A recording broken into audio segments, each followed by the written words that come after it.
10:20 a.m., June 4, 1942. The flight deck of the Japanese aircraft carrier Akagi. The air is thick with the smell of high-octane aviation fuel and hot metal. The deck is a scene of frantic, yet disciplined chaos. Exhausted deck crews, who have been working for hours, are manhandling torpedoes and heavy armor-piercing bombs, desperately trying to rearm the strike aircraft that have just returned from Midway Atoll. The carrier's public address system blares orders, lost in the roar of idling A6M0 engines. Below, in the hangars, more planes are being armed. It is a moment of profound vulnerability, the ship's entire offensive capability spread across its decks, exposed to the sky. The men of the Kido Butai, the first carrier striking force, feel no fear. They feel only impatience. They are the most dominant naval force on the planet, the victors of Pearl Harbor, of Singapore, of the Dutch East Indies. They are invincible. This is the Battle of Midway, and it is here that an empire, drunk on 6 months of unparalleled success, will be strategically and psychologically broken. This is not merely the story of a naval battle, it is the anatomy of a catastrophic failure, the exposure of a deep-seated victory disease, an operational arrogance that blinded the Imperial Japanese Navy to its own flaws and to the resilience of its enemy. It is a story of how the most powerful carrier fleet ever assembled was meticulously dismantled, not over days or weeks, but in 5 fatal minutes. The primary witness to this moment of apocalypse was Mitsuo Fuchida, the famed air group commander who had led the attack on Pearl Harbor. He was on Akagi's bridge, recovering from an appendectomy when the attack began.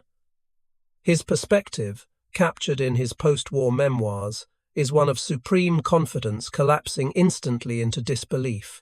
He watched as the first American torpedo bombers, the antiquated TBD Devastators from Torpedo Squadron 8, flew their agonizingly slow, suicidal runs. They were slaughtered, the Zeros, roaring like beasts of prey, Fuchida wrote, swooped down on the helpless torpedo planes. Not a single torpedo hit. The Japanese fleet reveled in the apparent ineptitude of the American pilots. It was confirmation of their superiority. But this slaughter was a diversion. Fuchida describes the fleet turning to launch its own counterstrike, the decks loaded with ordnance. At 10:24, he recalled, the order was given to commence launching. It was at that precise second that the sky changed. Looking up, I saw 3 black enemy planes plummeting toward our ship. He had no time to process the sight. I heard a horrifying sound as the first bomb struck, followed by a deafening whoosh. The deck plates beneath him buckled. The Akagi had been hit by a 1,000-pound bomb, then a second bomb hit, and a third. Fuchida's account is not of a battle, but of an execution. The bombs, dropped by Lieutenant Commander C. Wade McCluskey's SBD Dauntless dive bombers from the USS Enterprise, tore through the flight deck and detonated directly in the hangars below, which were packed with fuel lines, unsecured bombs, and torpedoes. The victory disease had presented the Americans with the perfect target, a carrier armed and fueled but undefended. This arrogance was not an accident, it was doctrine. It was the intellectual creation of men like Captain Minoru Genda, the brilliant, audacious air planner for the Kido Butai. Genda, alongside Admiral Yamamoto, had planned Pearl Harbor. He believed in the decisive battle doctrine, the idea that a single, overwhelming strike could shatter enemy morale. His memoirs and post-war analyses reveal a mind convinced of Japanese qualitative superiority. Genda and his colleagues dismissed American resilience. They viewed the US forces as soft, incapable of the warrior spirit, the bushido that defined the Japanese Navy. This was the core of the victory disease, a belief that tactical perfection, proven in the 6 months since Pearl Harbor, was a substitute for strategic humility. They ignored intelligence warnings. They divided their forces. They assumed the Americans would react exactly as they predicted. The industrial and statistical reality of 10:20 a.m. makes the moment even more stark. The Kido Butai, composed of the carriers Akagi, Kaga, Soryu, and Hiryu, was the pinnacle of 1,940 naval power. It had more experience, better aircraft in the A6M0, and more skilled pilots than any other force in the world. Its combined air groups had sunk battleships and carriers across 2 oceans. Against this armada, the Americans mustered a fractured defense.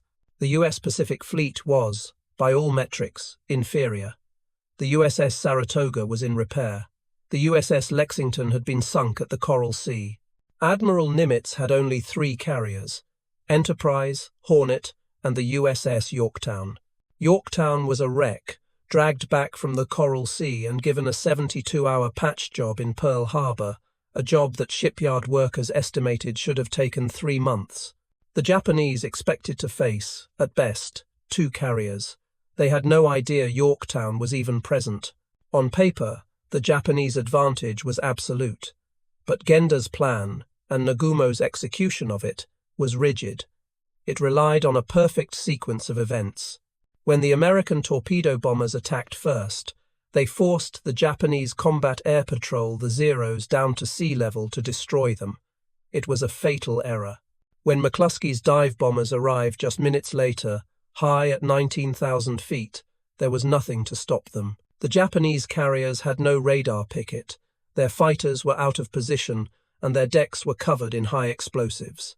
The confidence of the Kido Butai was not unfounded. It was earned. But it had festered into a hubris that demanded a perfect, elegant battle. Instead, they were met by a desperate, patched-up, and opportunistic foe.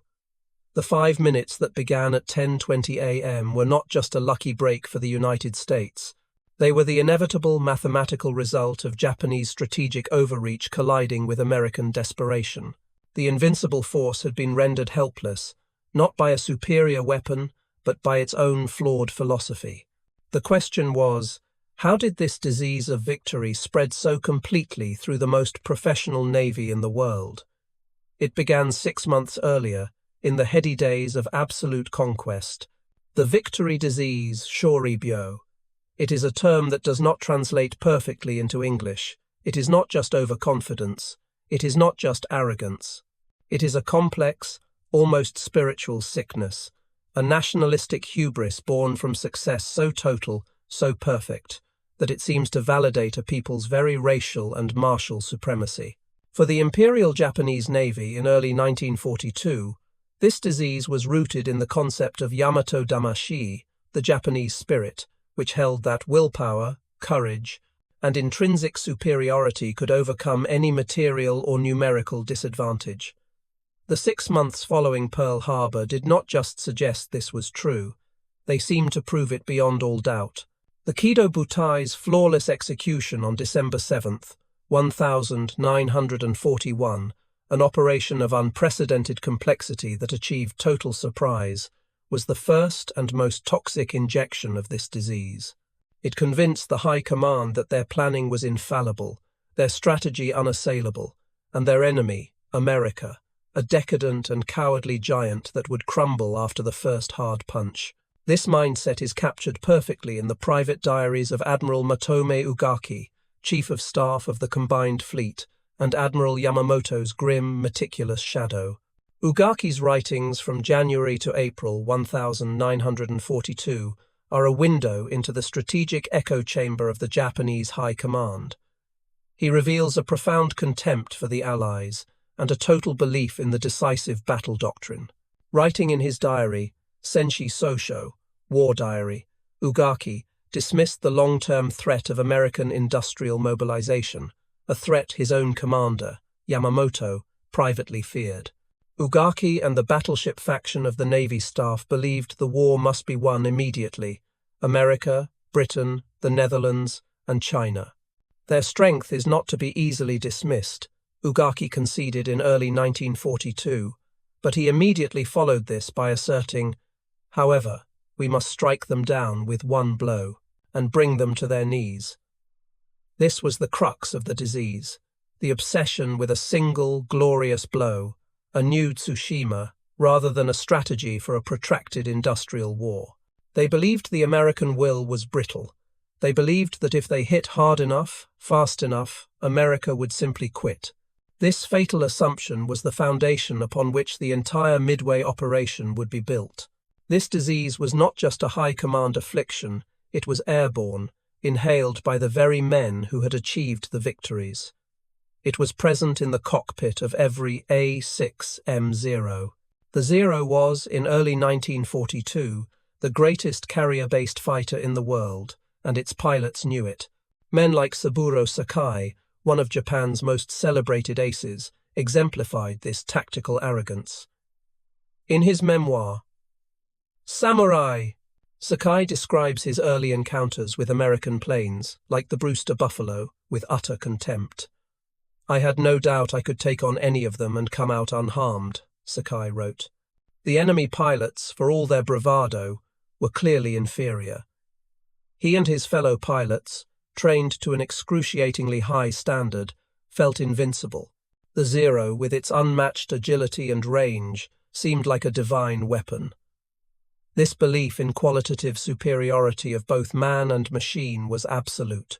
The Japanese pilots, Sakai noted, flew with a confidence that bordered on arrogance. Why wouldn't they? They had not been defeated. They had seen clumsy Allied planes fall from the sky in flames, often without the Zeros taking a single bullet hole in return. This invincibility of their primary weapon created a dangerous blind spot. They began to believe their technology was universally superior, ignoring its critical flaws, particularly its lack of armor and self-sealing fuel tanks. This belief system was reinforced by a statistical reality that was frankly staggering. The statistical hammer of Japanese conquest from December 1941 to May 1942 is perhaps the most impressive run of victories in modern military history. It was not just a chain of success, it was an avalanche. It began 2 days after Pearl Harbor, on December 10, 1941. Japanese land-based bombers, G-3M Nels and G-4M Bettys, found the British capital ships Prince of Wales and Repulse sailing without air cover off Malaya. In less than 2 hours, Japanese air power sank both, cracking the spine of British naval power in Asia. This was the first time in history that capital ships, fully operational and maneuvering at sea, had been sunk purely by aircraft. The message was clear: the age of the battleship was over, and Japan owned the new age of naval air power. The avalanche continued. On February 15, 1942, the impregnable fortress of Singapore, the very symbol of British prestige in the East, surrendered. General Arthur Percival capitulated to a numerically inferior Japanese force, a defeat Winston Churchill called the worst disaster in British history. 10 days later, at the Battle of the Java Sea, a mixed Allied fleet of American, British, Dutch and Australian cruisers, Abdicom, desperately tried to stop the invasion of Java. They were annihilated. The Japanese, with superior night-fighting tactics and the deadly long-lance torpedo, sank 5 cruisers and 5 destroyers, losing only 1 destroyer in return. The Dutch East Indies, with their priceless oil fields, the entire strategic objective of the Southern Campaign, fell like ripe fruit. This single campaign solved Japan's critical resource problem. They now controlled 90% of the world's rubber and 70% of its tin. Finally, in April 1942, Nagumo's Kaido Butai sailed into the Indian Ocean, seeking to neutralize the British Eastern Fleet. They bombed Colombo in Ceylon, sank 2 British heavy cruisers, and caught the light carrier HMS Hermes, sinking it in minutes. The Royal Navy, stunned by the reach and power of the Japanese carriers, fled to East Africa, effectively surrendering the Indian Ocean. In 6 months, for the cost of a handful of destroyers and transport ships, Japan had conquered an empire stretching across millions of square miles of ocean and land, securing the resources it needed to wage war indefinitely. The cost-benefit analysis was so absurdly positive that it broke their strategic thinking. They had not been seriously challenged. They had not had to adapt. They had not learned from mistakes. because they had made none of consequence. The victory disease was now acute. The IJN High Command, having achieved every objective, now looked for a new one. They settled on a plan born of this supreme, unadulterated arrogance, a plan to seize Midway Atoll, destroy the remaining American carriers, and end the war. It was a plan so complex, so diluted in its strength, and so contemptuous of its enemy, that only a navy convinced of its own invincibility could have conceived it. The architect of this grand, flawed masterpiece was Admiral Yamamoto, Commander-in-Chief of the Combined Fleet. To understand the Battle of Midway, one must first understand Yamamoto. He was not a one-dimensional caricature. He was a complex, brilliant, and tormented man. He was a gambler, an aviator in a navy still dominated by battleship admirals, and, most critically, he was the Japanese High Command's foremost expert on the United States. He had served as a naval attaché in Washington, D.C., and he spoke fluent English. Unlike his colleagues, who were blinded by the victory disease, Yamamoto nursed a profound, secret dread. He did not believe America was weak, decadent, or cowardly. He knew it was an industrial volcano, dormant but about to erupt. His entire strategic objective for Operation MI was not truly about the tiny, sandy atoll of Midway. Midway was bait.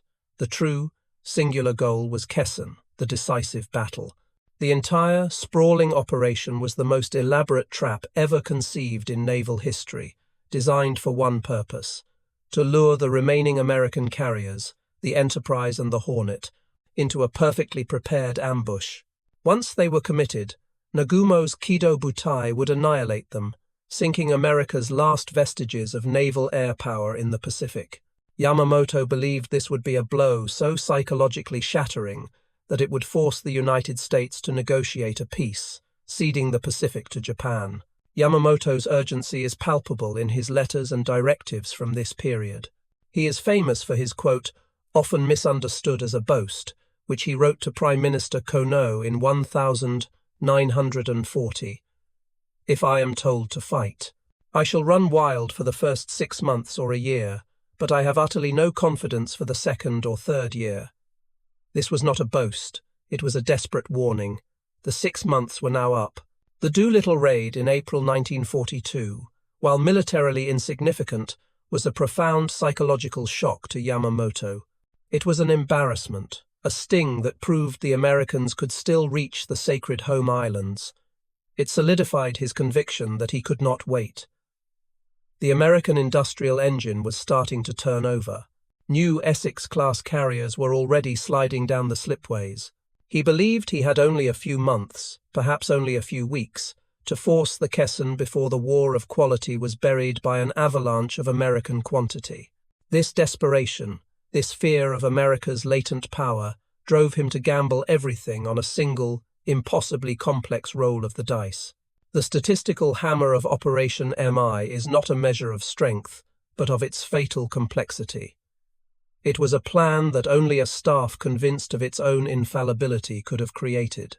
The operation involved over 200 ships, including 11 battleships, 8 carriers, 22 cruisers, and 65 destroyers, divided into no less than 11 separate task forces.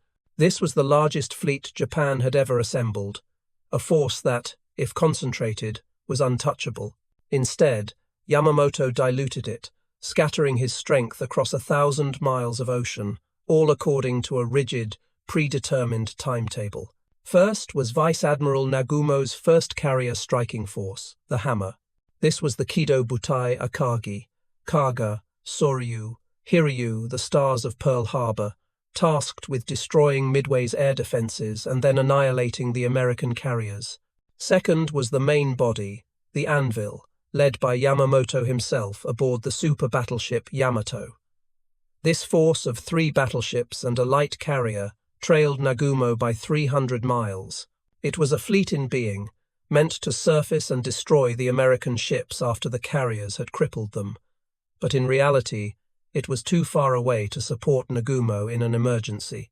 Third was Vice Admiral Kondo's Midway invasion force, a massive convoy of transports and their escorts.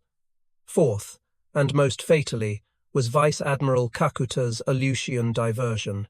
Yamamoto detached 2 of his carriers, Ryujo and Junyo, and sent them on a pointless mission to attack Dutch Harbor, Alaska. This was based on the arrogant assumption that the Americans would be foolish enough to divert their main fleet north, further dividing their already weak forces. Finally, a complex series of submarine cordons was to be established west of Hawaii to detect the American carriers as they sortied from Pearl Harbor. This plan was not a flexible battle strategy, it was a delicate clockwork mechanism. Each piece had to move in perfect sequence. The submarines had to be on station before the Americans sailed. The Aleutian raid had to be detected. Nagumo's airstrike had to neutralize Midway. And all of it, the entire sprawling edifice, depended on one fragile, non-negotiable assumption: total surprise. This breathtaking arrogance was not universal. There was a significant dual conflict within the Japanese command. The victory disease had infected the naval general staff in Tokyo, but skepticism lingered among the frontline operators. Rear Admiral Ryunosuke Kusaka, Nagumo's chief of staff, was appalled by the plan. He, and many others in the Kido Butai, argued passionately against the Aleutian diversion. In his memoirs, he recounted his protests. Why split our forces? All our carrier strength must be concentrated for the main blow. His arguments were dismissed. Commander Minoru Genda, the brilliant air planner, also had deep reservations. As he later stated in his analysis, the plan was too rigid and, more importantly, it underestimated the enemy. Genda felt that the Doolittle raid proved the Americans were unpredictable and aggressive. He feared they would not react as the script dictated. But these were voices of caution in an echo chamber of triumph. The plan was approved. Operation MI was, in the end, a monument to hubris. It was a plan that sought to control every variable, from the weather to the enemy's psychological response. Yamamoto, the great gambler, had stacked the deck in his favor, but in doing so, he had created a plan that was too rigid to adapt, too complex to manage, and too dispersed to concentrate its power. Its greatest flaw was that it assumed the enemy was not only blind, but stupid. And in a dark, concrete-lined basement in Pearl Harbor, the enemy was neither. They were reading his mail. Yamamoto's grand, complex armada, a 200-ship clockwork mechanism of steel, sailed under one crippling assumption, that its movements were invisible. His entire plan depended on surprise. He did not know that the war was already being fought and lost on an unseen battlefield. This battlefield was not an ocean. It was a damp, concrete, windowless basement in the 14th Naval District Administration Building at Pearl Harbor. Officially, it was the Fleet Radio Unit, Pacific, FRUPAC. Its men called it the Dungeon. Its code name was Station HYPO. Here, the most critical battle of the Pacific War was waged not with torpedoes, but with radio intercepts, sharpened pencils, and immense intellectual fortitude, all led by one of the most eccentric and brilliant minds in American naval history, Commander Joseph J. Rochefort. Rochefort was a naval anomaly. He was not a spit and polish deck officer. He was a Japanese language specialist, a cryptographer, and an intuitive genius who, according to his colleagues, thought like the Japanese. His team of dungeon dwellers was a motley crew of naval reservists, mathematicians, linguists, and even a bandmaster, Lieutenant Thomas Dyer, who possessed a rare gift for code-breaking. As Captain W.J. Jasper Holmes, one of Rochefort's key analysts, described in his memoir Double-Edged Secrets, the atmosphere at HYPO was one of controlled, obsessive chaos.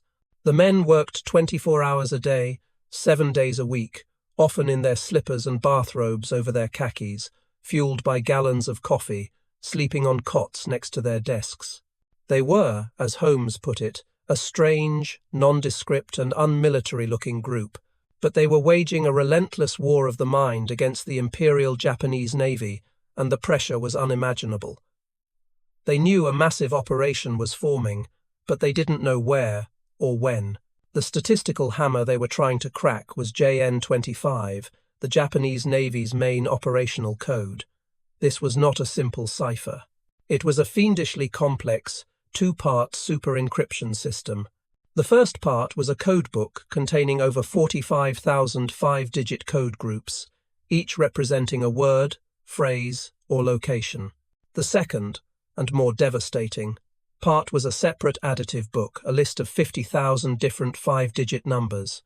To send a message, a Japanese code clerk would look up their phrases in the codebook, then add a different number from the additive book to each code group.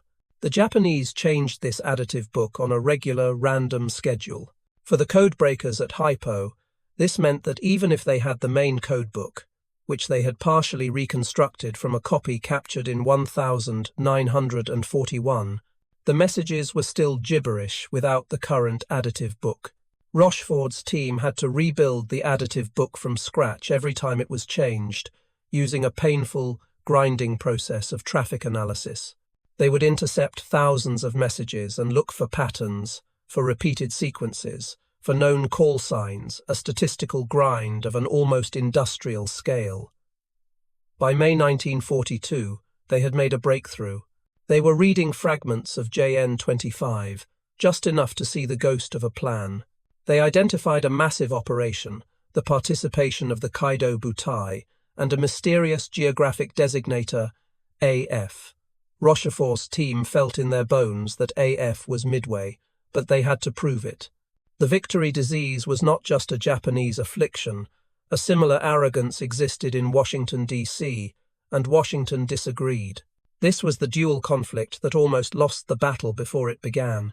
Rochefort's superiors at OP-20G in Washington, led by the rigid and orthodox commander John Redman, were convinced AF was not Midway. They believed, just as Yamamoto had hoped, that the main attack was coming elsewhere in the Aleutians, or perhaps even the US West Coast.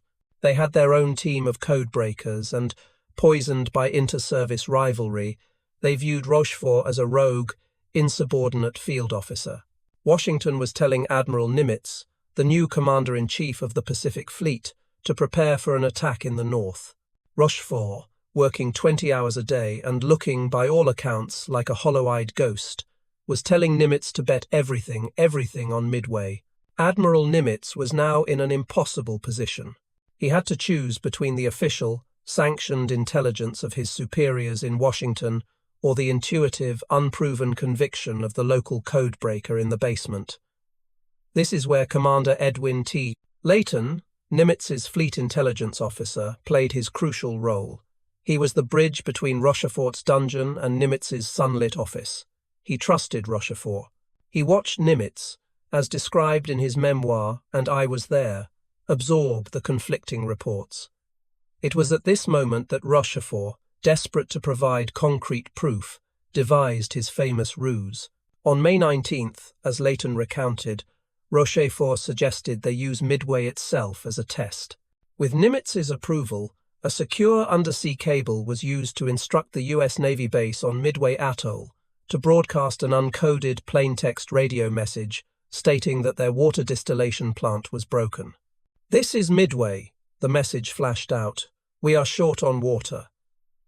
2 days later, the HYPO team intercepted a Japanese JN-25 message. After a frantic night of decryption, they translated it. The message read, "Av is experiencing a shortage of fresh water." It was the Amen, as Layton called it. Rochefort had his proof. Yamamoto had taken the bait. On May 27th, Layton presented this final, irrefutable evidence to Nimitz. Washington was still arguing it was a feint. Nimitz, in a moment of extraordinary command decision, made his choice. He turned to Layton and said, "I want you to be as big a hero as you've ever been. Tell me where the Japanese carriers will be and at what time." Nimitz placed his trust, and the fate of the entire Pacific War, not on the bureaucratic consensus of Washington, but on the intellectual courage of Joseph Rochefort and his dungeon dwellers. He was betting the last 3 carriers in the US Navy on a hunch from a man in a bathrobe. Yamamoto's complex plan, his great clockwork trap, was now aimed at an enemy who was not only waiting for him, but who knew the exact time of his arrival. The architect of the American trap, Admiral Chester W. Nimitz, was the philosophical opposite of Yamamoto. Where Yamamoto was a grand, theatrical gambler, Nimitz was a quiet, methodical, and calm chess master. He was a Texan who spoke with a soft drawl, a man of profound inner stillness. Taking command of the Pacific Fleet in the smoking ruins of Pearl Harbor just weeks after the attack, he had projected an aura of absolute, unflappable confidence. But in late May 1942, he was about to make a decision that was not just a hunch, it was a calculated, desperate, and potentially career-ending gamble. He was choosing to believe his eccentric basement codebreakers over the entire established intelligence hierarchy in Washington, D.C. He was taking the word of Joseph Rochefort, a man he had met only a few times, over the directives of his own superiors. This was an act of supreme, almost insubordinate, faith. The entire weight of this decision is captured in the memoirs of Commander Edwin T. Layton, Nimitz's fleet intelligence officer. In his book, And I Was There, Layton details the agonizing tension of the command meetings in Nimitz's subterranean Pearl Harbor office. Washington, led by Commander Redman, was still insisting the Japanese target was the Aleutians, or perhaps even San Francisco. They were flooding Nimitz with conflicting intelligence, but Layton, acting as Rochefort's advocate, held his ground. He described the final, critical briefing, where Nimitz, after listening to all the contradictory evidence, made his decision. He calmly pointed to the chart, to the spot Rochefort had identified, and said, "This is where we are going to have to fight." He overrode Washington, stating in a message that the AF intelligence was too vital to be ignored. With that, Nimitz was committing his entire remaining naval force, the last 3 carriers in the Pacific, to an ambush at a single, empty point on the map. If Rochefort was wrong, the American carriers would be 3,000 miles away from the real attack, and Nimitz would be remembered as the man who lost the Pacific. This was not Nimitz's only gamble. The second was a question of command. His most trusted and aggressive warrior, Vice Admiral William Bull Halsey, was the man who should have led this fight. Halsey was the face of the American counterpunch, the man who had just taken Doolittle's bombers to Tokyo. But in late May, Halsey was put ashore from his flagship, the Enterprise, critically ill. He was suffering from a debilitating, full-body skin condition, likely brought on by stress, and had to be hospitalized. Nimitz was now without his premier fighting admiral. As Halsey recounted in his own memoirs, Nimitz visited him in his hospital room. "I told him," Halsey recalled, "for God's sake, don't let them make a battleship admiral out of me." Halsey, knowing he was too sick to command, made a recommendation that shocked the naval establishment. He suggested his escort commander, Rear Admiral Raymond A. Spruance. Spruance was the anti-Halsey. He was a quiet, meticulous battleship man, a cruiser admiral who had never commanded a carrier in his life. He was known for his cold, intellectual precision, not for the barbarian aggression of an aviator. To give him command of Task Force 16, comprising the Enterprise and Hornet, for the most important carrier battle in history, was a stunning risk. But Nimitz trusted Halsey's judgment. He gave the command to Spruance, a decision that placed the fate of the fleet in the hands of a brilliant but untested aviation commander. The American fleet would now be led by a quiet battleship admiral and a one-star admiral, Frank Jack Fletcher, flying his flag on the Yorktown. The statistical hammer of the American trap was not one of strength, but of desperation. It was the miracle of Yorktown. The USS Yorktown, CV-5, had limped into Pearl Harbor on May 27th, a steaming wreck from the Battle of the Coral Sea. A Japanese bomb had pierced her flight deck, and she had gaping holes you could drive a truck through, as one officer noted. The initial damage assessment from the Pearl Harbor Naval Shipyard was dire.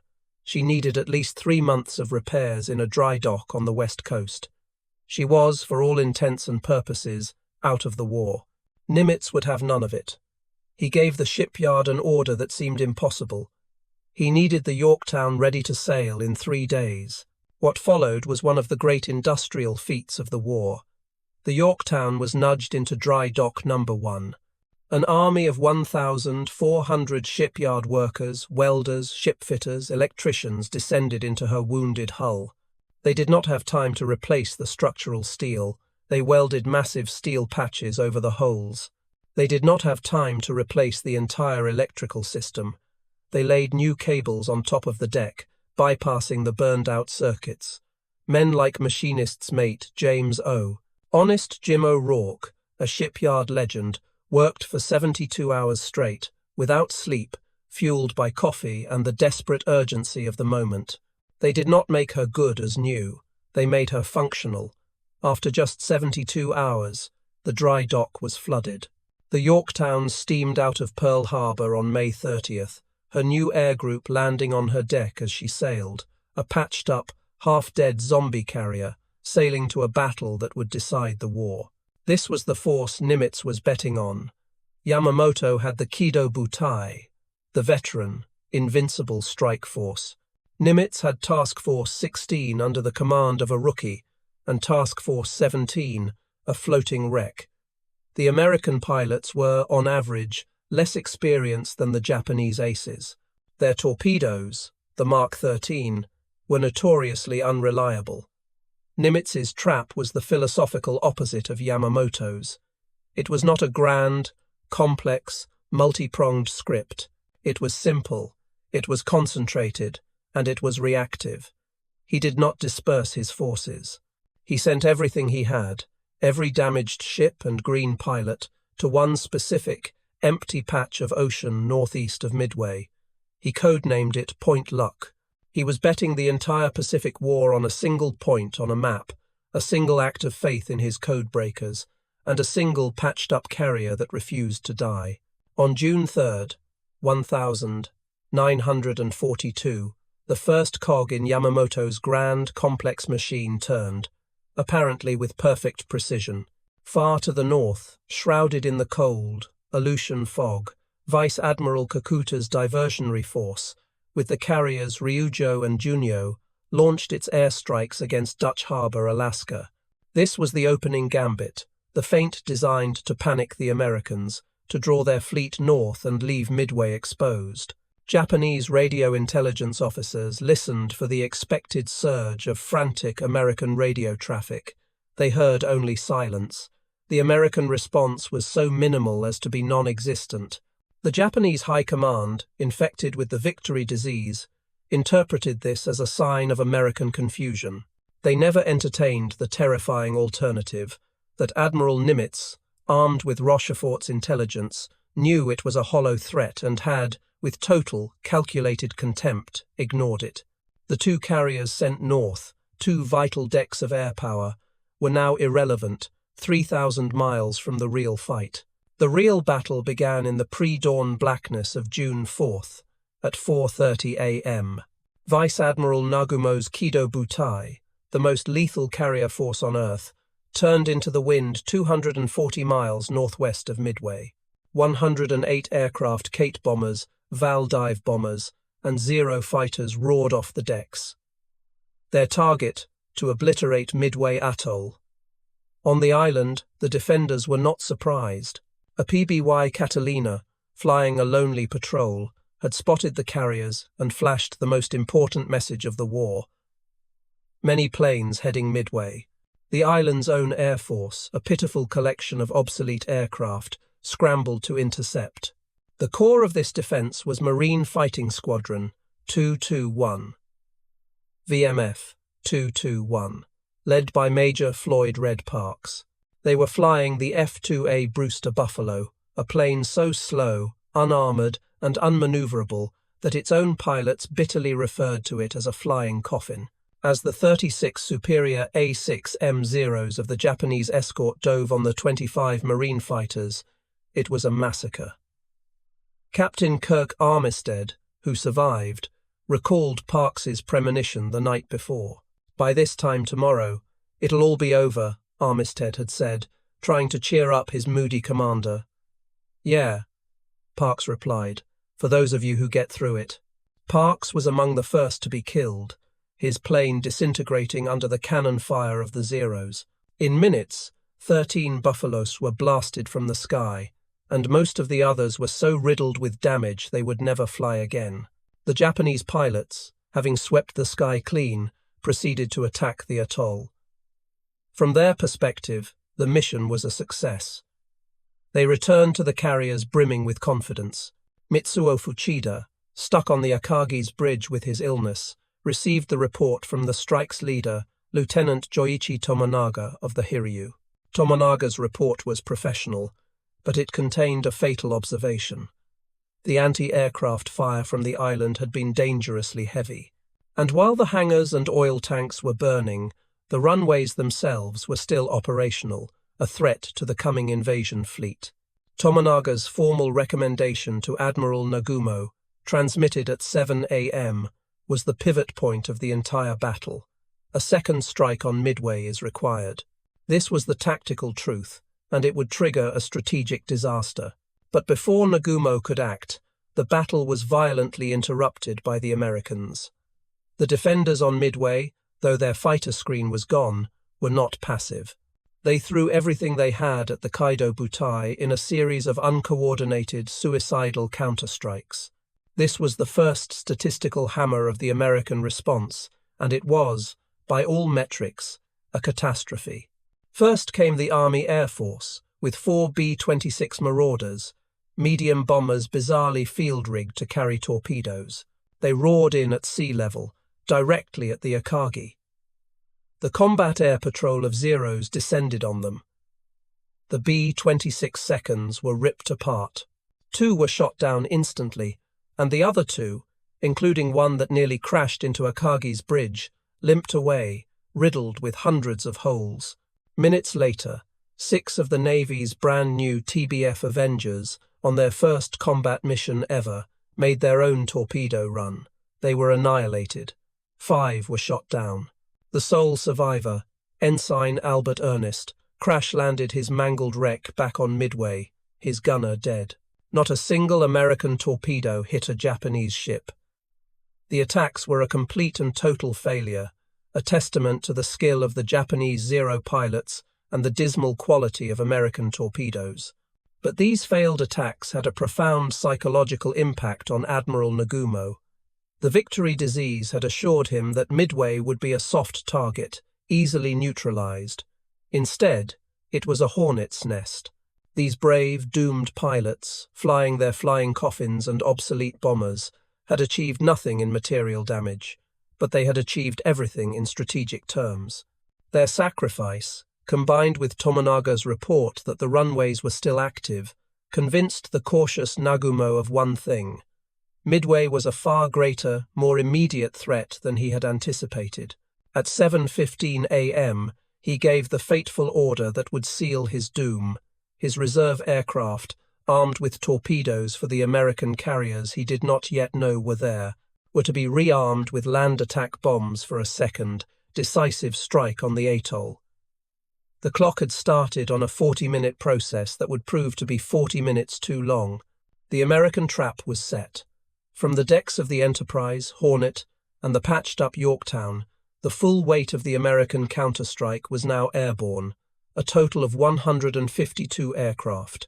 The core of this strike, the weapon that was supposed to win the battle, was the TBD Devastator torpedo bomber.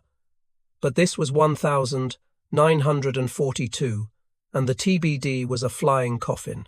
It was a relic from the 1,932nd, a tragically obsolete aircraft. It was slow in a full-power glide. It struggled to exceed 100 knots. It was under-armoured, a fragile target for anti-aircraft fire. And it was armed with one of the most notoriously dysfunctional weapons in the American arsenal, the Mark 13 torpedo. This torpedo ran too deep, its magnetic detonator was faulty, and its contact exploder was so fragile that it often failed to detonate even if, by some miracle, it actually did hit a target. To fly the TBD Devastator against the Kaido Butai was not just a mission, it was a premeditated act of suicide. The first to find the enemy, and the first to die, was Torpedo Squadron 8VT, 8 from the USS Hornet. They were led by Lieutenant Commander John C. Waldron. Waldron was a fierce, almost fatalistic man. Before the battle, he had written a memo to his men, a note that has become a legend of naval sacrifice.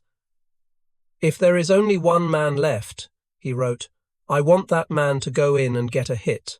May God be with us all." Waldron's squadron had launched with the rest of the Hornet's air group, but a series of command errors and bad navigation by the group's leader meant the dive bombers and fighters flew off in the wrong direction, leaving Waldron and his 15 TBDs utterly alone. Waldron, on a pure, desperate hunch, broke formation and flew in the direction he believed the Japanese must be. He was right.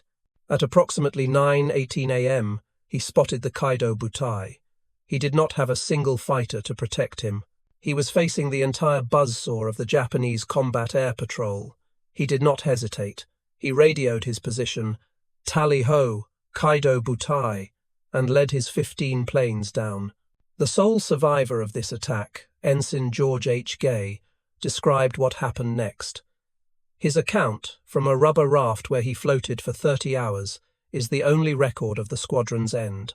"The Zeros were on us in a minute," Gay recalled, the sky filled with a solid wall of anti-aircraft fire. The TBDs, slow and clumsy, were picked off one by one. "They were just like sitting ducks," Gay said. He saw Waldron's plane hit, catch fire, and cartwheel into the sea. One by one, his squadron mates were blown from the sky. Gay himself managed to get within a few hundred yards of the carrier Kaga, dropping his torpedo just before his plane was shot to pieces and his gunner was killed. He crash-landed in the water, surfaced, and hid under a black seat cushion, watching the battle unfold from the center of the Japanese formation. Of the 15 planes and 30 men of Torpedo 8, only Ensign Gay survived. They had not scored a single hit. This was not an isolated failure. It was the beginning of a sequential slaughter. At 9:38 a.m., just as the last of Waldron's planes were burning, Torpedo Squadron 6VT-6 from the Enterprise, led by Lieutenant Commander Eugene E. Lindsay, arrived. Like Waldron, Lindsay's squadron had become separated from its fighter escort. They too found the Japanese fleet undefended by American fighters. They too went in, and they too were annihilated. The Zeros, already at sea level from killing VT-8, wheeled around and tore into the new threat. Lindsay's plane was seen plunging into the ocean. Of the 14 TBDs in VT-6, 10 were shot down. No hits. Minutes later, at 10 a.m., the third wave arrived. Torpedo Squadron 3VT-33 from the miracle carrier Yorktown, led by Lieutenant Commander Lance Massey. VT-3 was the only squadron to have a fighter escort, but the 6 F-4F Wildcats were hopelessly outnumbered by the 40 or 50 Zeros now swarming at low altitude. The Zeros simply bypassed the American fighters and went straight for the meatballs. Massey was killed instantly. The squadron was butchered. Of 12 TBDs, 10 were shot down. No hits. The statistical hammer of this 30-minute period is perhaps the most brutal in American naval history. Total TBD devastators committed in the 3 waves: 41. Total aircraft shot down: 37. Total men killed: 72. Total torpedo hits on the Japanese carriers: 0. It was an unmitigated, catastrophic failure. The US Navy had, in half an hour, effectively lost its entire veteran torpedo bomber community in the Pacific. This was not just a brave sacrifice, it was the violent, bloody exposure of a failed pre-war naval aviation doctrine, the TBD Devastator, and the very idea of an unsupported, slow-moving torpedo attack had been proven utterly, suicidally useless against a modern, coordinated fighter defense. The men on the Japanese carriers were ecstatic. They had watched 3 sequential waves of American torpedo planes fly to their deaths, achieving absolutely nothing. It was the ultimate validation of the victory disease, the final proof of their martial superiority and the ineptitude of their enemy. Mitsuo Fuchida, watching from Akagi's bridge, called it a heroic, but utterly futile display. But this 30-minute slaughter, this perfect tactical victory for the Japanese, had one unintended, overlooked, and absolutely fatal consequence. In their zeal to kill the low-flying devastators, the Japanese commanders had pulled their entire combat air patrol, every available Zero fighter, down to sea level. The Zeros were now swirling in a triumphant, chaotic mass just a few hundred feet above the water, finishing off the last of the TBDs. They were out of altitude, out of position, and running low on fuel and ammunition. High above them, at 19,000 feet, the sky was completely, totally, and fatally empty. The battle for Midway was not lost at 10:20 a.m. It was lost at 7:15 a.m. It was lost in the mind of Vice Admiral Chuichi Nagumo, a cautious, old-school battleship admiral who found himself in command of the most powerful and most volatile weapon on Earth, the Kaido Butai. Rattled by the unexpectedly fierce, though utterly failed, counterstrikes from Midway Atoll, Nagumo was now convinced that the island was a primary, existential threat. At 7:15 a.m., he gave his first and most fatal order. He directed his reserve strike force of 93 aircraft, which were armed with Type 91 torpedoes for the American carriers, to be rearmed with 800 kilograms land attack bombs for a second strike on the atoll. This was a decision born of procedural rigidity. The Japanese Navy was a machine of precision, and an order, once given, was to be followed to the letter. This order, however, set in motion a chain reaction of pure logistical chaos. Mitsuo Fuchida, watching from the Akagi's bridge, described the hellish work that this order unleashed in the hangars below. The hangars on a Japanese carrier were fully enclosed, unlike the open-sided American carriers. They were hot, poorly ventilated, and thick with the smell of fuel and sweat. Exhausted ordnance crews, who had been working for hours, now had to perform the most dangerous and physically demanding job on the ship, in reverse, and at triple speed. They had to manually unclip the massive 1,800-pound Type 91 aerial torpedoes from the bellies of the Kate bombers. These were not small bombs. They were delicate, complex, and lethally heavy. They had to be lowered onto hydraulic dollies, carefully wheeled across the crowded hangar, and taken back to the armoured magazines, a slow, painstaking process. Only then could the crews break out the 800 kilograms land attack bombs, wheel them out, hoist them, and begin the process of rearming. This was not a 10-minute job. It was a 40-minute back-breaking ordeal. It was at the absolute peak of this rearming hell, at approximately 7:40 a.m., that the entire battle tilted. The cruiser Tone, which along with the Chikuma was responsible for the eastern search sector, had infamously launched its No. 4 scout plane 30 minutes late due to a catapult issue. That single 30-minute delay was one of the hinges of fate. Now, at 7:40 a.m., a report from that exact plane flashed in Nagumo's flag bridge. It was a thunderbolt. Sight 10 ships, apparently enemy, 10 degrees. 240 miles from Midway. Course 150, speed over 20 knots. The time was wrong, the course was wrong, the composition was vague, but the message was clear. The American fleet, the entire purpose of the operation, was here. Nagumo was now in an impossible position. He was caught, as one of his staff officers, Commander Minoru Genda, put it, between a rock and a hard place. He had just committed his entire reserve strike force to a land attack, but his primary objective, the one Yamamoto had built this entire operation to destroy, had just appeared. What followed was an agonizing 40-minute crisis of indecision on the Akagi's bridge. Nagumo's staff was violently divided, the dual conflict that the victory disease had papered over now exploding into the open. Rear Admiral Ryunosuke Kusaka, Nagumo's cautious chief of staff, argued to continue with the rearming for the Midway strike. The American ships were still far away. Midway was the immediate, proven threat. The fiery, brilliant air planner, Commander Minoru Genda, argued the exact opposite. He urged Nagumo to arm with torpedoes, abandon the Midway strike, and launch immediately with whatever planes were ready. Attack them now, he pleaded. Nagumo, a man paralyzed by caution, chose the worst possible path. He compromised. At 7:45 a.m., he made his second fatal decision. He reversed the first order. Stop rearming for land attack, he commanded. All planes will be rearmed with torpedoes and armor-piercing bombs for an anti-ship strike. The statistical hammer of this final decision was the time it cost. The first rearm, torpedoes to bombs, was only partially complete. The ordnance crews, now sweating and cursing in the hangars, had to stop, reverse course again, and begin the agonizing process of hauling the land attack bombs off the planes and hauling the torpedoes back from the magazines. This created a logistical nightmare, but it was compounded by a new, unavoidable problem. At 8:30 a.m., Nagumo's first strike wave, the 108 planes returning from the Midway attack, began to arrive, low on fuel and desperate to land. Nagumo now had a traffic jam of existential proportions. He had to recover his planes.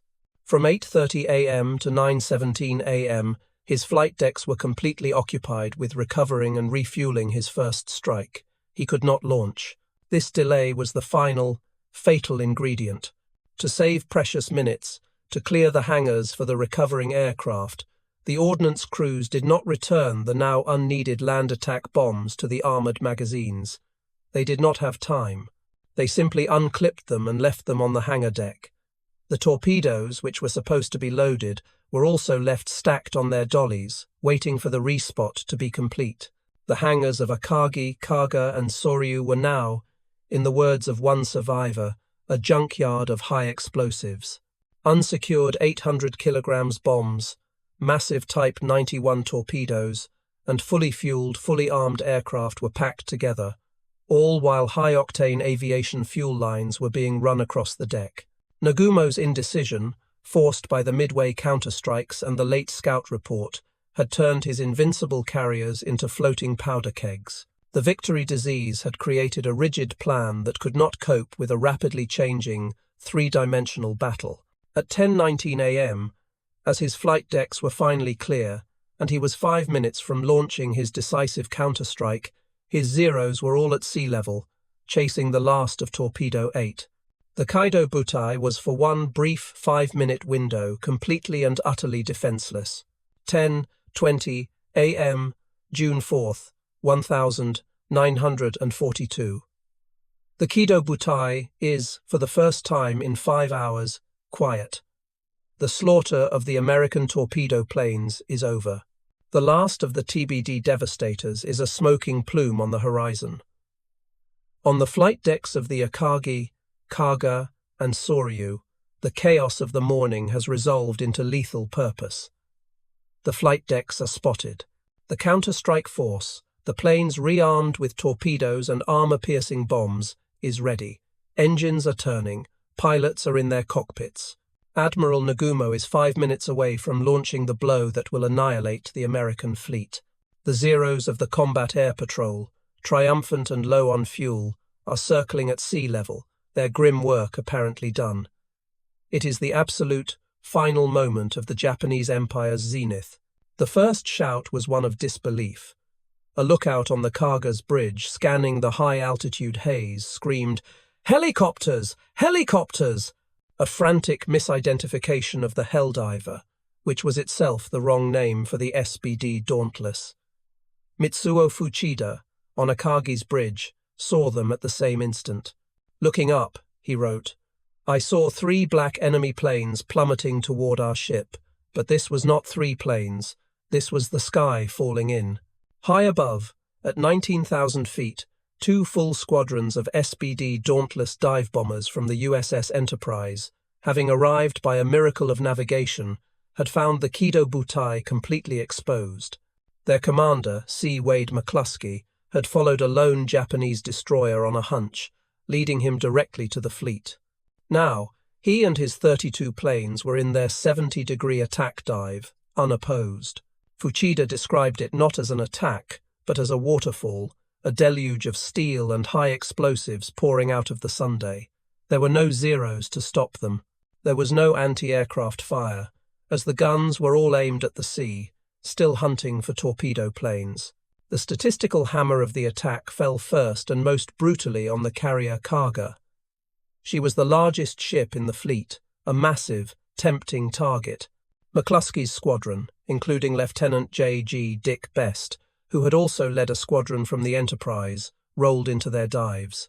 The Kaga tried to turn, but she was too slow, her deck packed with 30 fueled and armed aircraft. The first 1,000-pound bomb, likely from Best, struck the flight deck just aft of the island. It was a fatal blow. It plunged through the deck and detonated directly in the hangar below, which was, as described by survivors, a junkyard of unsecured 800 kilograms land attack bombs, Type 91 torpedoes, and fully fueled aircraft. The resulting explosion was not a normal detonation, it was a sympathetic chain reaction. The hangar deck simply ceased to exist, erupting in a single, massive fireball. A second bomb hit, a third. A fourth 1,000-pounder smashed directly into the Kaga's bridge, killing Captain Jisaku Okada and every other officer on the command staff instantly. The ship was decapitated, leaderless, and already a raging, uncontrollable inferno from stem to stern. Moments later, the attack shifted to the flagship Akagi. She was Nagumo's ship, the heart of the fleet. Dick Best, having pulled out of his dive on Kaga, climbed and then nosed over again, leading his section toward the Akagi. Fuchida's account is a visceral, personal testament to the chaos of the next 30 seconds. He watched the first bomb, a 500-pounder, hit the deck. It was the only bomb to strike Akagi directly, but it was all that was needed. Fuchida wrote, "It pierced the flight deck and exploded in the upper hangar." This was the exact spot where the ordnance crews had, just minutes before, stacked the very torpedoes and bombs from the rearming chaos. The explosion ignited the fueled Kate bombers being readied for the strike. The Akagi was, in an instant, consumed by a hell of white-hot flames. A second bomb, a 1,000-pounder, was a near miss, exploding in the water just off the port bow. The blast was so violent that it slammed the water up onto the bridge, drenching Admiral Nagumo and his staff, shattering the windows, and nearly killing the entire high command of the Kido Butai. It was 10:22 a.m. In less than 2 minutes, the two most powerful aircraft carriers in the Imperial Japanese Navy, the victors of Pearl Harbor, had been transformed from the world's most lethal weapons into burning, uncontrollable wrecks. The Kaga was a pillar of smoke, her command staff dead. The Akagi was a burning slaughterhouse, her admiral in shock, her decks collapsing. The victory disease, which had dictated the rigid, arrogant plans, had met its end. The carriers were not destroyed by the American bombs alone. They were destroyed by their own bombs, by their own torpedoes, left unsecured on the hangar decks as a direct physical consequence of the hubris and indecision that had plagued Nagumo all morning. The fire was American, but the fuel was Japanese. It was 10:25 a.m. The Akagi and Kaga were now pillars of black, oily smoke, their internal explosions rumbling across the ocean. For a few brief, chaotic minutes, the third carrier in the formation, the Soryu, had escaped. Her commander, Captain Ryusaku Yamamoto, was a man of fierce resolve. He had watched the deluge fall on his comrades, and he was now frantically, desperately trying to launch his own counterstrike, a last-ditch effort to get his planes in the air before the waterfall found him. The flight deck was a scene of controlled panic, men shouting to get the Zeros and Vals spotted for launch. He was seconds away from getting his first planes airborne. He was seconds too late. The sky was not yet done. A new, second wave of dive bombers was now arriving. This was not a straggler group from the Enterprise. This was the full strike from the zombie carrier, the USS Yorktown. This was the squadron that had been patched together, flying from the ship that wasn't supposed to be there. They were led by Lieutenant Commander Maxwell F. Leslie. As Leslie and his 17 SBD Dauntless bombers arrived over the target area, They were met with a scene of profound confusion. Their primary targets, as briefed, were the Kaga and Akagi. But as Leslie looked down, he saw those two carriers were already burning wrecks. His after-action report details the cold, professional clarity of his next decision. He saw a third, untouched carrier, the Soryu, frantically turning into the wind to launch. Leslie, broadcasting to his squadron, redesignated the target. All planes, attack the Soryu. The statistical hammer that struck the Soryu was perhaps the most brutally efficient attack of the entire battle. The Soryu was a lighter, faster fleet carrier, designed for speed and maneuverability. This meant she was also less armoured and more vulnerable than the heavier Kaga. As Leslie's 17 SBDs pushed over into their dives, the Soryu's anti-aircraft guns opened up. But it was too little, too late. The Zeros of the Cap were still at sea level, hopelessly out of position. The Soryu was naked. The American pilots, their nerves steady, delivered a textbook attack. At 10:25 a.m., the first 1,000-pound bomb struck. It was not one hit, but three, in a sequence so perfect it was as if they had zippered the ship open. The first 1,000-pound bomb, dropped by Leslie himself, smashed into the flight deck just forward of the island, near the forward elevator. It plunged through the wooden deck and detonated in the middle of the upper hangar deck, which, like the others, was packed with fueled and armed planes. The explosion was catastrophic. A second bomb, dropped seconds later, hit the Soryu midships, directly on the center elevator. It, too, detonated in the hangar, igniting the refueling lines and turning the entire center of the ship into a pressurized blowtorch of burning aviation fuel. The third and final bomb struck the aft elevator, ripping apart the planes being spotted for takeoff and igniting their fuel tanks. In less than 30 seconds, 3 perfectly placed bombs had torn the Soryu open from bow to stern. The inferno was instantaneous. Japanese survivor accounts from the Soryu do not speak of a fire that spread. They speak of an explosion that consumed. The ship, smaller and lighter than the others, was overwhelmed immediately. The hangars, with their enclosed design, became a blast furnace. Men were not just burned, they were vaporized. The blast pressure from the exploding hangars was so intense that it buckled the flight deck, bending it upward in a grotesque wave. The ship lost all power, all steering, and all communications. She was dead in the water, burning so fiercely that the paint on her hull boiled and peeled away in giant sheets. On the bridge, Captain Ryusaku Yamamoto was trapped by the flames. His crew, seeing the ship was lost, tried to rescue him, to pull him from the inferno. He refused. Yamamoto was a man of the old school, a samurai. He had lost his ship, and he would not survive it. In a final, grim act of bushido, he ordered his men to save themselves.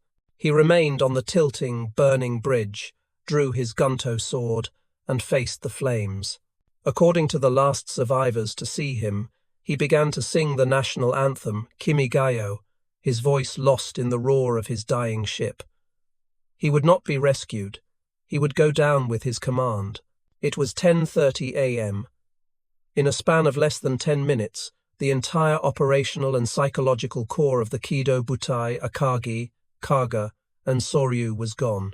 3 of the 6 carriers that had attacked Pearl Harbor, the 3 most powerful ships in the Japanese fleet, were now nothing more than burning, crewless hulks. The victory disease, the 6 months of unparalleled conquest, the belief in spiritual superiority, had been purged by fire. The entire tactical, strategic, and industrial balance of the Pacific War, which had been so hopelessly tilted in Japan's favor at 10:19 a.m., had now been completely and irrevocably inverted. The battle was not yet over. But the most powerful naval force on Earth had, in the span of 5 minutes, ceased to exist. And in the smoke and confusion, one Japanese carrier, the Hiryu, remained, untouched and preparing for revenge. It was 10:40 a.m. The ocean was a graveyard. The Akagi, Kaga, and Soryu, the very heart of the Kaido Butai, were now three colossal, burning wrecks, their decks collapsing, their crews leaping into the sea. The Victory disease, the 6 months of intoxicating, arrogant success, was dead. It had been incinerated in the hangars, vaporized along with the thousands of men and the unsecured ordnance. Admiral Nagumo, having transferred his flag from the burning Akagi to the light cruiser Nagara, was a man in deep shock, his command structure shattered, his mind seemingly paralyzed. The battle, for him, was over. But it was not over for Rear Admiral Tamon Yamaguchi, commander of the 2nd Carrier Division. His flagship, the Hiryu, Flying Dragon, had been steaming slightly ahead of the others and had, by a pure miracle of chance, been missed by the American deluge. She was now the lone dragon, the sole, untouched survivor of the most powerful carrier fleet on Earth. And her commander was, by wide consensus, the most brilliant, aggressive, and skilled aviator in the entire Imperial Japanese Navy. Tamon Yamaguchi was everything Nagumo was not. He was a carrier man to his core, a true believer in air power, and possessed of a ferocious samurai-like will. He was the man many believed was the true successor to Yamamoto, the future of the fleet. As he watched his comrades' ships burn, he did not feel despair. He felt rage. He saw Nagumo's flagship, the Akagi, burning, and knew that command had collapsed. He did not wait for orders. In an act of sheer, audacious will, Yamaguchi seized command of the battle himself. From the bridge of the Hiryu, he signaled to the shocked and scattered fleet, "I am taking temporary command of the Kido Butai. All remaining forces will gather and seek to destroy the enemy." It was not a request. It was a declaration. The battle was not lost, he was signaling, as long as one carrier still had planes to fly. Yamaguchi wasted no time. His ship was a hive of frantic, focused activity. He had to strike, and strike now, while the American planes were away. At 10:50 a.m., just 20 minutes after the Soryu had been hit, the Hiryu's flight deck turned into the wind. The first wave of his counterstrike roared into the sky. It was a small, desperate force, all he could muster on such short notice. 18 Valdive bombers, escorted by 6 Zero fighters. They were led by Lieutenant Michio Kobayashi, one of the Hiryu's veteran pilots. They had no clear target location, but they had something better, a guide. As they climbed to altitude, they spotted the American SBD Dauntlesses, the Yorktown's squadron, retreating to the southeast after their successful attack. Kobayashi, on his own initiative, simply fell in behind them, following them home. The target they found, at the end of that breadcrumb trail of retreating bombers, was the zombie carrier, the USS Yorktown. The Yorktown had just finished recovering her victorious SBDs, and her crew was euphoric. They believed they had won the battle, but their radar soon picked up the new, inbound Japanese strike. The ship's Combat Air Patrol, CAP, of F-4F Wildcats, led by Lieutenant J.G. E. Scott McCluskey, no relation to the Enterprise Air Group commander, scrambled to intercept. The after-action reports from the Yorktown's pilots describe an intense, swirling dogfight. The American Wildcat was a tougher, more armored plane than the Zero, but the Japanese pilots, led by veterans, were masters of their craft. The 6 Zeros tore into the American cap, sacrificing themselves to get the bombers through. They succeeded. Despite the desperate fight put up by the Wildcats, at least 7 of the 18 Valdive bombers broke through the screen and pushed over into their dives, directly onto the Yorktown. These were not green pilots. These were the elite of the Kido Butai. Their bombing was lethally accurate. The first 800-pound bomb struck the Yorktown midships, plunging through the flight deck and exploding in the ship's funnel. It was a devastating, golden hit. The explosion snuffed out the ship's boilers, instantly cutting all her power. The Yorktown went dead in the water. A second bomb struck the flight deck, tearing a massive hole. A third bomb hit near the forward elevator, exploding on the 4th deck, starting a furious fire in a storage room. In minutes, the Miracle Carrier, the ship that had been patched up in 72 hours, was a burning, powerless, listing wreck. She was dead, for the second time in a month.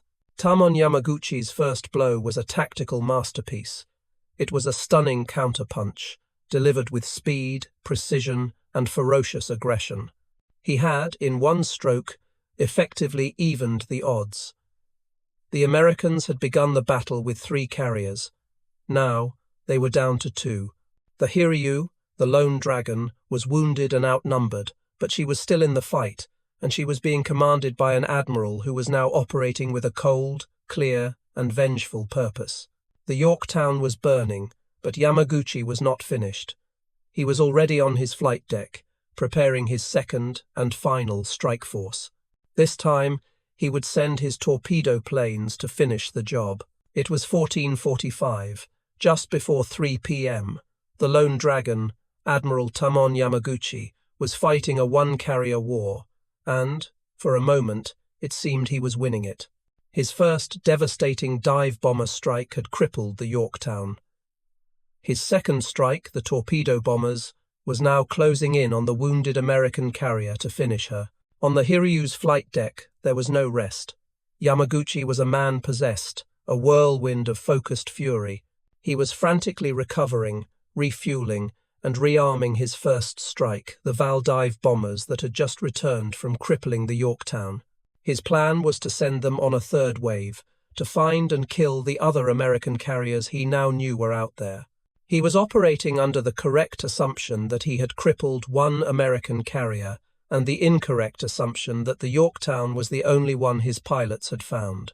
His men were exhausted, but their fighting spirit was unbroken, galvanized by Yamaguchi's iron will. Yamaguchi's second strike, launched at 12:45 p.m., was a testament to the skill of his veteran pilots. It consisted of 10 Kate torpedo bombers and 6 escorting Zeros, led by the indomitable Lieutenant Joichi Tomonaga, the same man who had led the first strike on Midway Atoll that morning. Tomonaga, whose plane had been damaged, knew he only had enough fuel for a one-way trip. It was a Kesson, a decisive battle, and he would not be coming back. The Yorktown's damage control parties, led by the legendary Lieutenant Commander Joseph C. Joe Gitz, had performed a miracle. They had contained the fires and, in an incredible feat of engineering, had actually restored power to the ship. The zombie carrier was coming back to life. But as Tomonaga's strike bored in, the ship was a sitting duck. The Astoria's anti-aircraft guns, along with the rest of the U.S. escort screen, threw up a solid wall of steel, as one survivor called it. Tomonaga's planes were decimated, but they were the best in the world. Tomonaga himself, his plane on fire, aimed his torpedo before crashing into the sea. 2 Type 91 torpedoes, the deadliest in the world, slammed into the Yorktown's port side. The hits ripped her open, causing a severe, uncontrollable list. The Yorktown was dead, for good. The order was given for her final abandonment. Yamaguchi had, he believed, evened the score. But the hunt was on. On the bridge of the USS Enterprise, Admiral Raymond Spruance, the quiet, methodical battleship man, was not celebrating. He knew the job was not done. His intelligence, and the reports from the first strike, indicated 4 Japanese carriers. 3 were burning, 1 was still out there, and she was deadly. He had been launching scout planes all afternoon, trying to find her. At 14:45, Lieutenant Samuel Adams, flying an SBD Dauntless, finally got the contact. His radio report electrified the American flagship. 1 CV, 1 BB, 3 CA, 4 DD, bearing 320, distance 110. It was the Hiryu. This was the target. This was the moment that defined Spruance's command. Nagumo, faced with a similar, though more confusing report that morning, had hesitated, debated, and rearmed, losing the battle. Spruance did not hesitate for a second. He would not wait to assemble a perfectly coordinated strike. He would launch now, with whatever he had. He cobbled together a strike force of 24 SBD Dauntless dive bombers, a mix of planes from his own enterprise, and, poetically, 10 homeless SBDs from the Yorktown that had landed on his deck earlier. At 17:05 p.m., this scratch strike force arrived over the Hiryu. The statistical hammer of this final attack was brutal and decisive. The Hiryu's own combat air patrol, her last 6 zeros, was flying a desperate, exhausted patrol. They were overwhelmed by the American escorts. The SBDs, led by Yorktown's own Lieutenant J.G. Dave Shumway, pushed over. On the Hiryu's deck, Yamaguchi was 5 minutes from launching his third strike. His planes were massed on the forward elevator, fueled and armed. Japanese survivors described the scene as the American bombs rained down. The Hiryu was hit by 4 1,000-pound bombs, almost simultaneously. The hits were catastrophic. The first 3 bombs struck the forward flight deck, the one place packed with the strike force. The explosions were so violent they peeled the entire forward third of the flight deck back like the lid of a sardine can, as one survivor put it, throwing men, planes, and the elevator itself into the sea. The 4th bomb hit midships, detonating in the hangars. The Hiryu was, in an instant, an uncontrollable inferno. The Kido Butai, which had ignored the threat of the dive bomber all morning, had now been completely, and finally, destroyed by it. The Hiryu burned all night, a funeral pyre for the age of Japanese naval dominance. Admiral Taemon Yamaguchi, the Lone Dragon, knew the end had come. With his ship an inferno, he ordered his men to abandon ship, saving the crew. But he would not leave. He and Hiryu's captain, Tomeo Kaku, in a final grim ceremony of Bushido, tied themselves to the bridge. They shared a last cup of water and a piece of hardtack, calmly watching the flames and prepared to go down with their ship. This single, defiant act was the final, definitive end of the Kaido Butai. The most lethal naval weapon on Earth, and the samurai spirit that had forged it, was now at the bottom of the Pacific. The Battle of Midway was not just a naval victory, it was an execution. It was the 5-minute end of an empire, the moment where a deeply flawed military philosophy, the victory disease, was surgically and brutally excised from the body of the Imperial Japanese Navy. The thesis of the battle, the why that matters, is not simply that America won, but that Japan's entire concept of war, a war of spirit, of Yamato Damashi, of the single, decisive, elegant Kessen was proven utterly bankrupt. Midway was the pivot point, the precise, bloody instant where the war of quality was irrevocably lost, and the new, brutal reality of a war of industrial attrition began. It was the one war Japan, by its very nature, could not win. The statistical hammer of the loss is the core of this entire analysis, and it reveals a truth that is not just strategic, but almost genetic. The loss was not symmetrical. The United States lost one carrier, the USS Yorktown.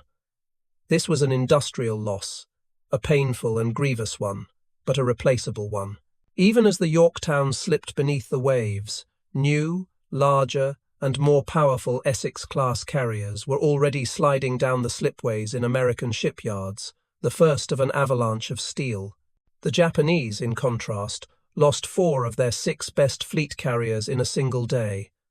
The Akagi, Kaga, Soryu, and Hiryu were the core of the Kido Butai. They were, in industrial terms, irreplaceable. Japan's limited industrial base, already straining under the demands of a multi-front war, could not replace this tonnage. It would take them years to build a single new fleet carrier. The US was about to build 24, but the carriers were not the real loss. The true, unrecoverable, existential loss was human. The Kaido Butai was not just a collection of ships, it was a collection of men. The air groups of those 4 carriers were the Kessen Force, the elite, veteran, irreplaceable corps of pilots who had been trained since the 1932nd. These were the men who had planned and executed Pearl Harbor, who had sunk the Prince of Wales, who had swept the Royal Navy from the Indian Ocean. They were, quite simply, the best naval aviators in the world, a jewel of military professionalism. And in the skies over Midway, and in the burning hangars of their carriers, they were almost entirely wiped out.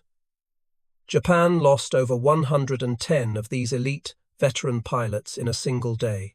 Japan's training pipeline was rigid, small, and slow. It could not replace this experience. The Americans, in contrast, lost pilots, but their training pipeline was a massive, industrial machine, already churning out thousands of new, well-trained pilots. At Midway, Japan lost its quality.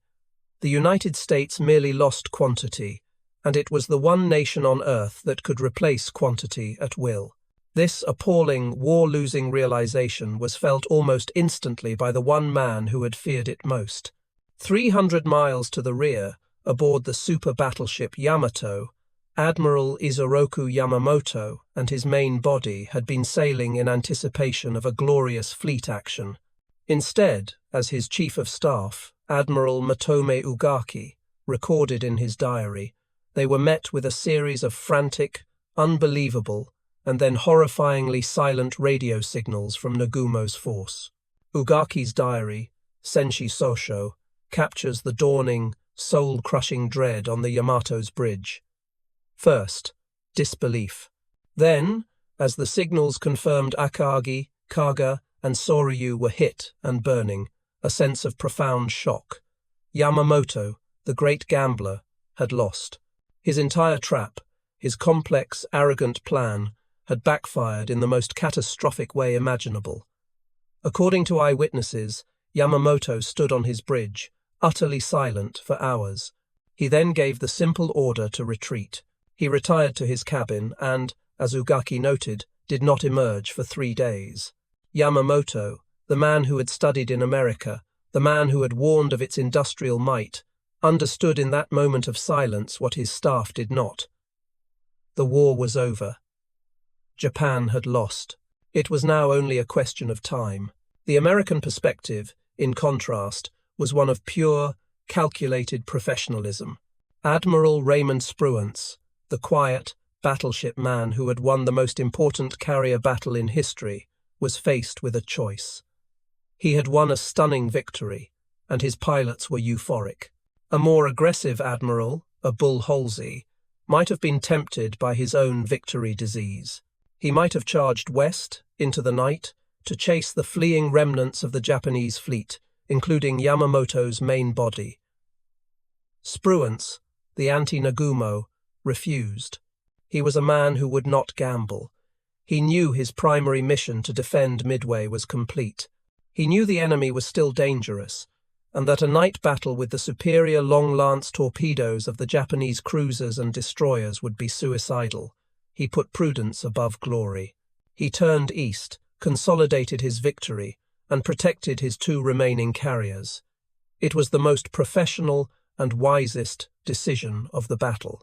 Back in Pearl Harbor, when Admiral Nimitz received the final reports, there was no celebration.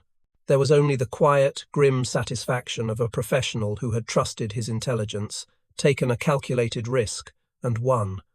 His faith in Rochefort, the man in the bathrobe, had been vindicated. Midway was the end of the beginning.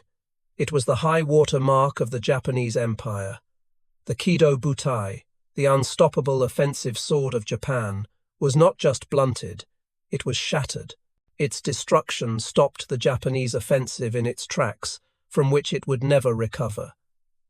The battle ripped the heart out of Japanese naval aviation, a blow from which they never recovered. And most importantly, Midway bought the United States its most valuable and non-negotiable commodity, time. It bought time for the industrial volcano of American production, the Essex-class carriers, the Hellcat fighters, the new battleships and cruisers, to erupt. Midway held the door shut just long enough for the industrial avalanche to build, an avalanche that would, over the next 3 years, methodically bury the Japanese Empire in a war of attrition it had known. In its heart, it could never win.